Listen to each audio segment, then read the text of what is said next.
લક્ષ્ય ન્યૂઝ, એક નજર, એક લક્ષ્ય. કુપોષણ મુક્ત મહીસાગર અભિયાનને વેગ આપવા માટે સહાયક માહિતી નિયામક હરીશ પરમાર દ્વારા બાલાસિનોર તાલુકાના હાંડિયા આંગણવાડી કેન્દ્રની મુલાકાત લેવામાં આવી હતી.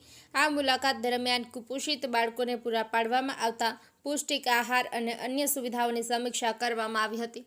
મુલાકાત દરમિયાન સહાયક માહિતી નિયામક હરીશ પરમારે બાળકોના વજન અને ઊંચાઈ કરી આરોગ્યની સ્થિતિ વિશે વિગતવાર માહિતી મેળવી હતી. તેમણે આંગણવાડી કાર્યકર સાથે વાતચીત કરીને બાળકોના પોષણ સ્તરને વધારવા માટે કરવામાં આવતા પ્રયાસોની ચર્ચા કરવામાં આવી હતી. આ ઉપરાંત તેમણે બાળકોને આપવામાં આવતા પોષણયુક્ત આહાર ગુણવત્તા પણ ચકાસણી કરી હતી.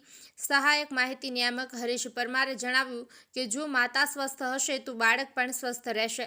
તેમણે ભારપૂર્વક જણાવ્યું કે દરેક માતાએ પોતાના સ્વાસ્થ્યની કાળજી લેવી અનિવાર્ય છે, જેથી બાળકનો સર્વાંગી વિકાસ સુનિશ્ચિત થઈ શકે. વધુમાં તેમણે ઉમેર્યું હતું કે સરકાર દ્વારા બાળકોને કુપોષણથી મુક્તિ આપવા માટે પોષણયુક્ત આહાર પૂરું પાડવામાં આવે છે અને આ આહારનો નિયમિત ઉપયોગ કરવો અત્યંત મહત્વનો છે. કુપોષણ મુક્ત મહીસાગર અભિયાન હેઠળ દરેક બાળકને પૂરતું પોષણ મળે તે સુનિશ્ચિત કરવું એ આપણા સૌની સામૂહિક જવાબદારી છે. આ મુલાકાત દરમિયાન માહિતી મદદનીશ રણજીત ડામોર, સેજાના મુખ્ય સેવિકા ચેતનાબેન, કીર્તિ માણેક સહિત બાળકોના વાલીઓ ઉપસ્થિત રહ્યા હતા. અનિકેત જોશી, મહીસાગર.